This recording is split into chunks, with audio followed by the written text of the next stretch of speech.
Hey everyone, we're excited to be back with you guys this week for our online experience. My name is Erin and I want to encourage you to leave a comment. Let us know if you have any thoughts, concerns, or questions. We'd love to chat through those with you. The other thing we love to do here at the Orchard is pray with you. If you're watching on the online platform this morning, then you'll see a button that says Request Live Prayer. Click on that button and it will send you into a private chat room with one of our hosts who is ready to pray with you right now. If you're watching on Facebook, we'll drop a link in the chat. And now here's Pastor AJ with part 2 of our Excuses series.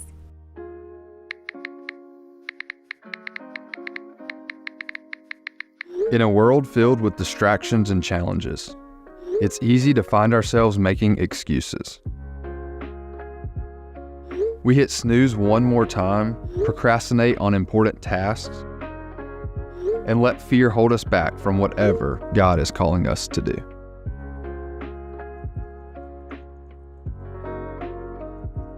So what if we stopped letting excuses control us?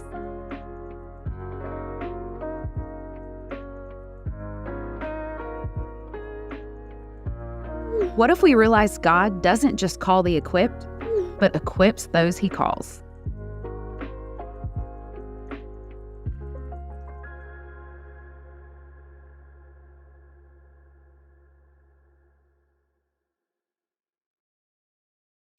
You know, as we were talking through the series Excuses, and we were having our conversation last week, and we looked at the story of Sarah and Abraham and all that, it made me think of a story in my own life that sits pretty vividly still even in my head today. And it's a story most of you probably are familiar with because everybody, for the most part, learns how to ride a bike at some point, right? And that process looks a certain way. But when it comes to excuses, as my dad was taking me through this process, I was full of them, right? We get to the point where, all right, it's day to take the training wheels off and I'm going to hop on and Dad's going to grab the seat and he's going to walk behind me and I'm going to tell him, don't let go. I cannot do this. Do not let go. I'm going to fall over. Don't let go. I'm not strong enough. Don't let go. I'm not balanced enough. Don't let go. And I had a million different excuses as to why I was telling him, I need you right there the whole way.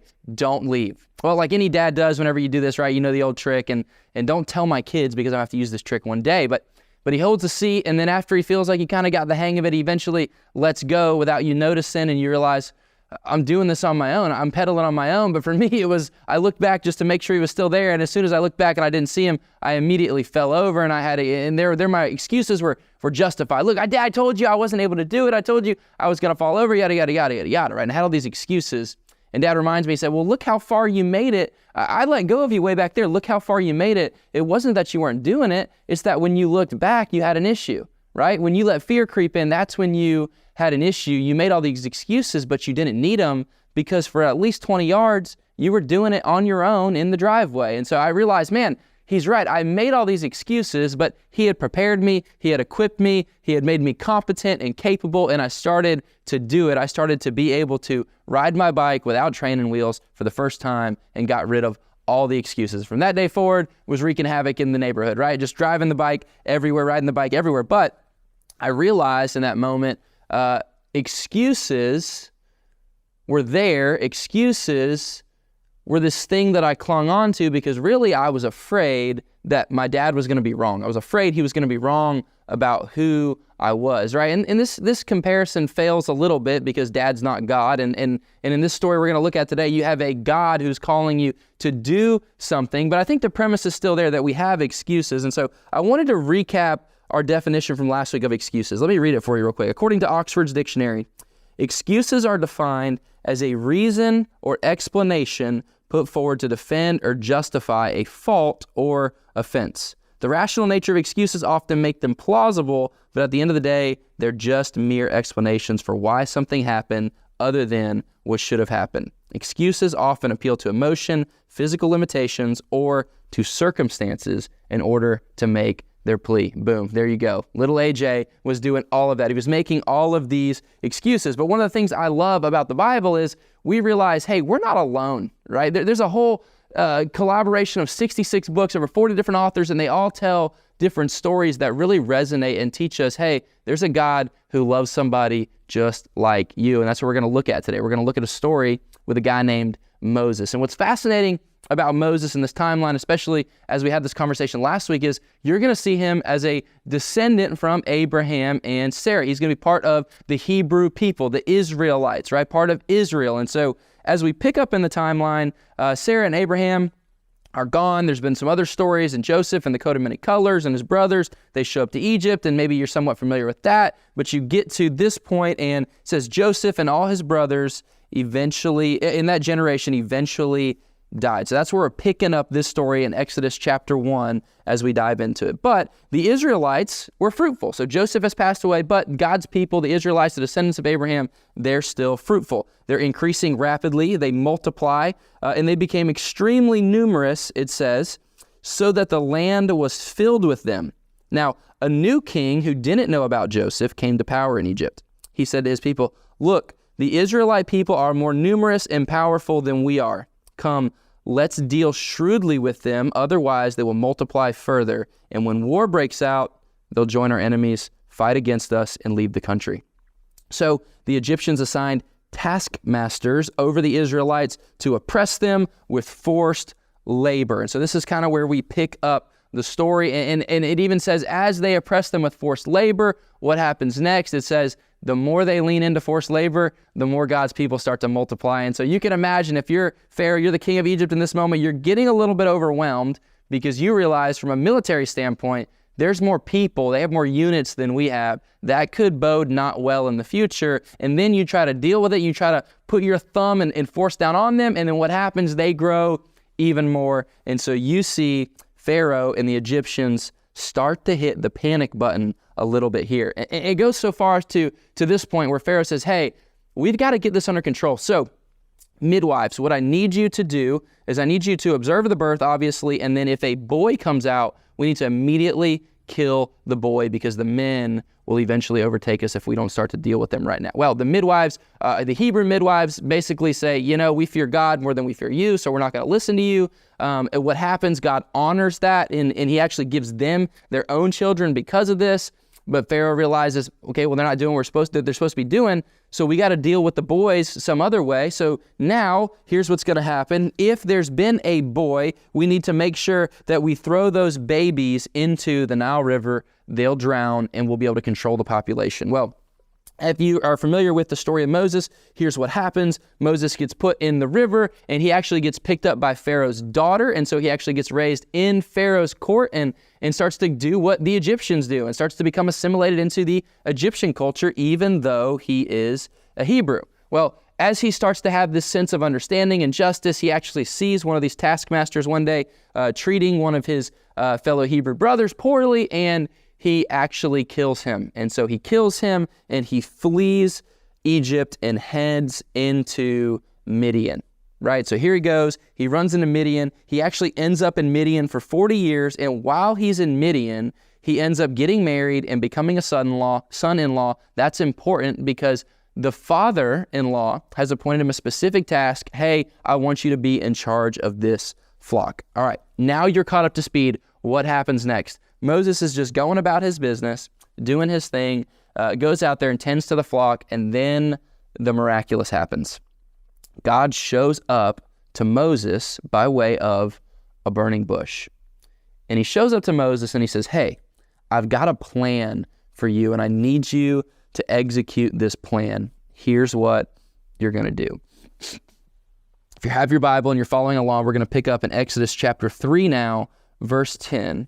He's giving Moses the instruction, and he says this, therefore go, I'm sending you to Pharaoh so that you may lead my people, the Israelites, out of Egypt.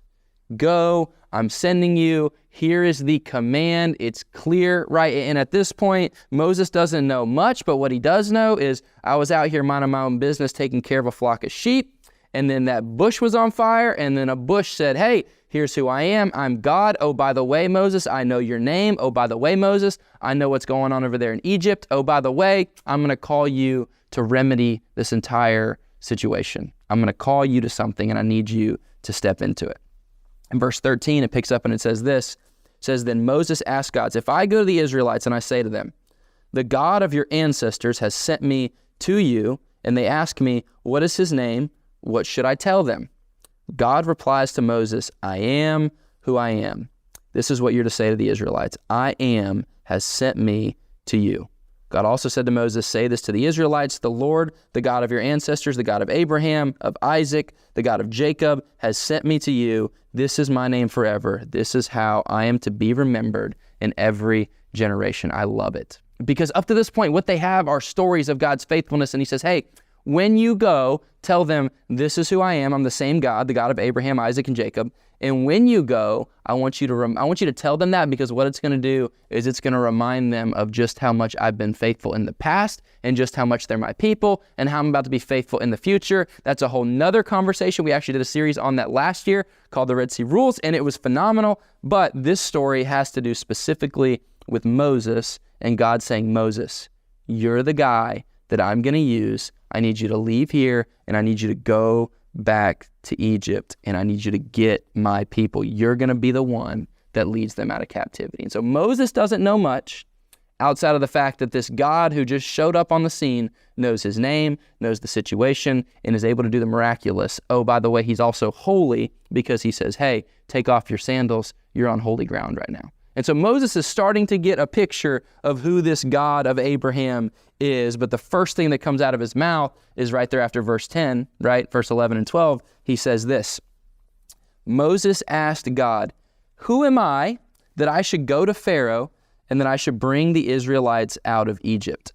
He answered, I will certainly be with you, and this will be the sign to you that I am the one who sent you. When you bring the people out of Egypt, you will all worship God at this mountain.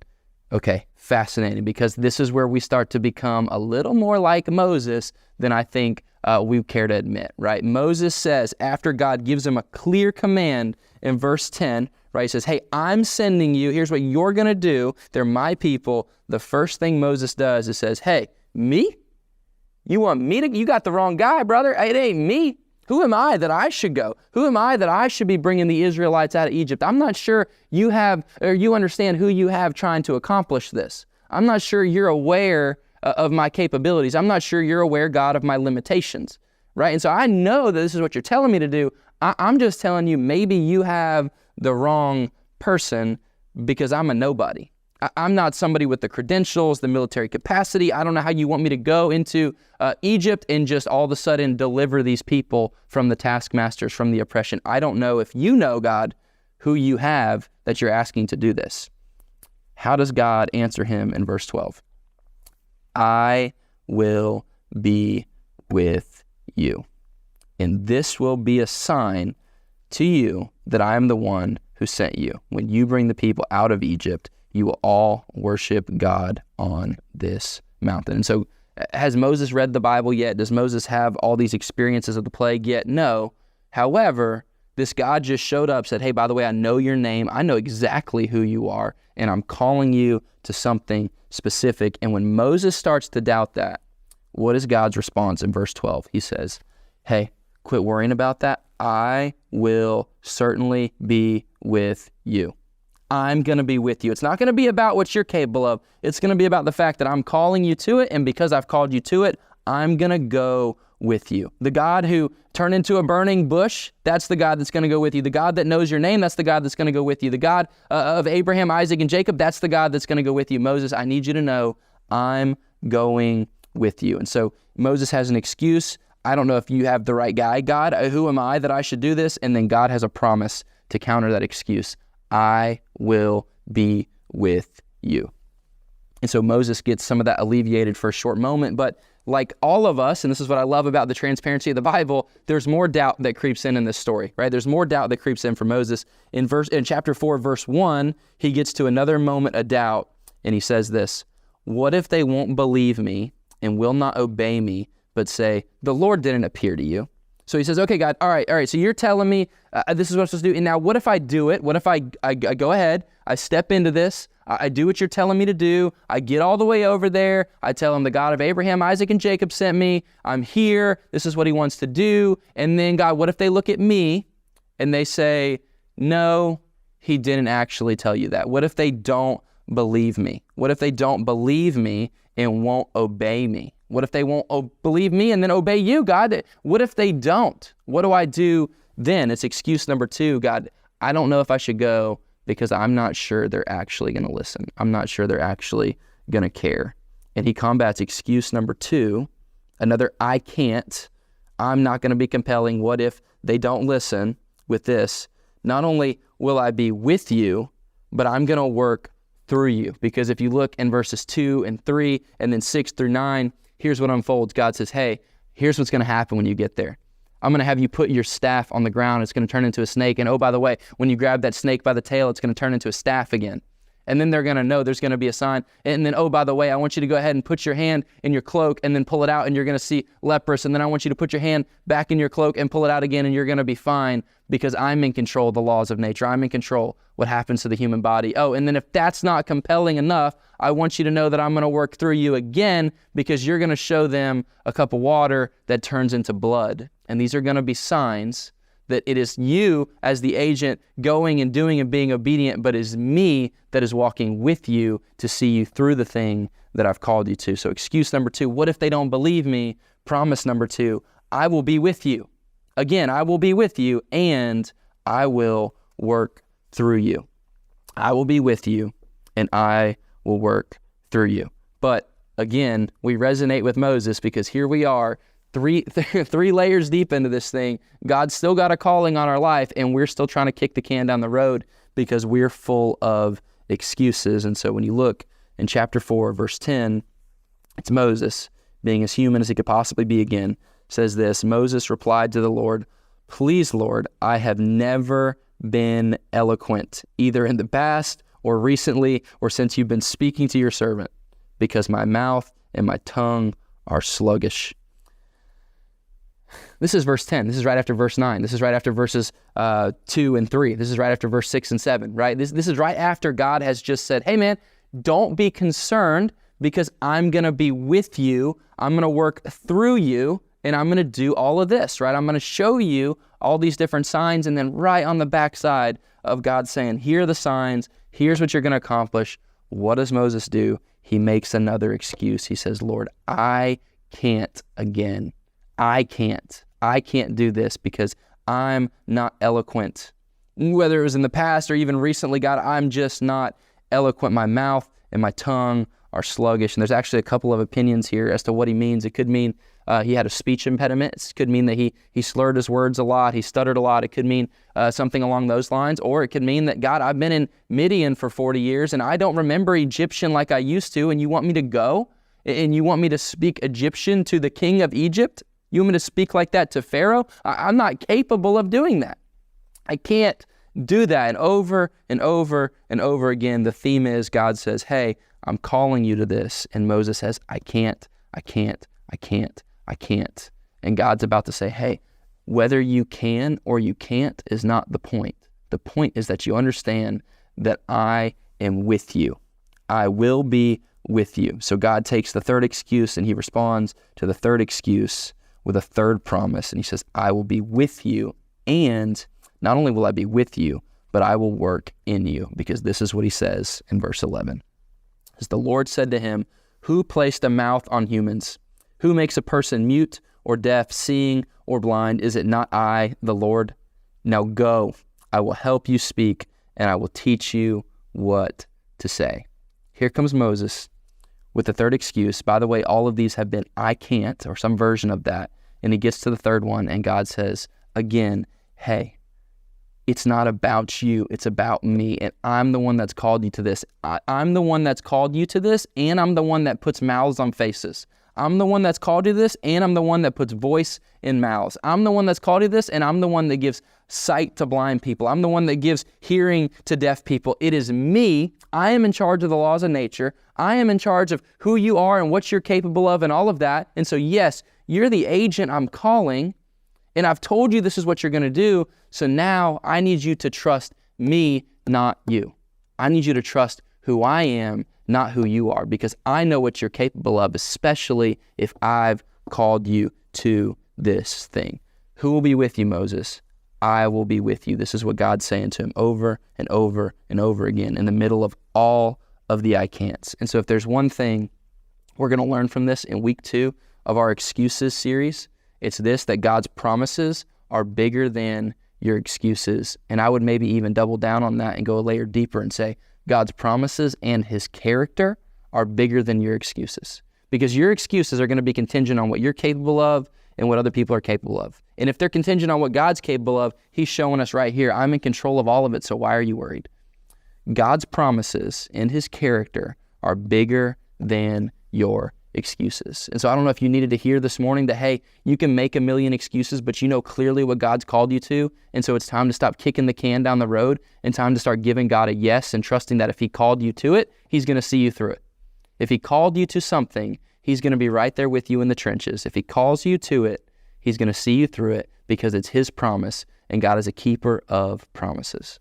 And so, yeah, it's a different conversation as we wade through, well, how do I know? That's a different conversation. The conversation this morning is for those of you that know God's calling you to something and you've refused to give him a yes because you've been loaded down with excuses. But I want you to be encouraged because what God's teaching Moses is, hey, it's not about you in the first place. It's about who I am and what I'm capable of. Let me pray for you. Father, I pray that you would teach us that you are the God of Abraham, Isaac, and Jacob, and you are capable. God, you are in charge of the things that we see in the physical realm, in charge of the things that we see in the spiritual realm. And God, nothing is lost on you. You're not incapable of anything, God, that you have created. And so I pray that you would teach us that today. I pray that you would set out to help us understand that we can trust you if you've called us to something. And then, God, I pray that this conversation would cause a ripple effect with a bunch of people who have been withholding a yes, and that, God, they would start giving you a yes, and that other people would see a yes, and that the world would be changed because of people who trusted the God that calls them and made promises. Father, we love you and we praise you. It's in Jesus' name we pray. Amen. Well, we're so glad that you joined us for today's message. As always, we can remember that no matter what God calls us to do, regardless of our excuses, no matter how valid they may seem, we can be confident because God equips those he calls, and if he calls us to it, he will see us through it. As always, we would love to have you join us at one of our in-person locations. We have locations in Brantford, Live Oak, and Lake City. Whichever one is most convenient for you, we would love to connect with you in person, and we would love to see you soon. Have a great week, and we hope to see you back next week.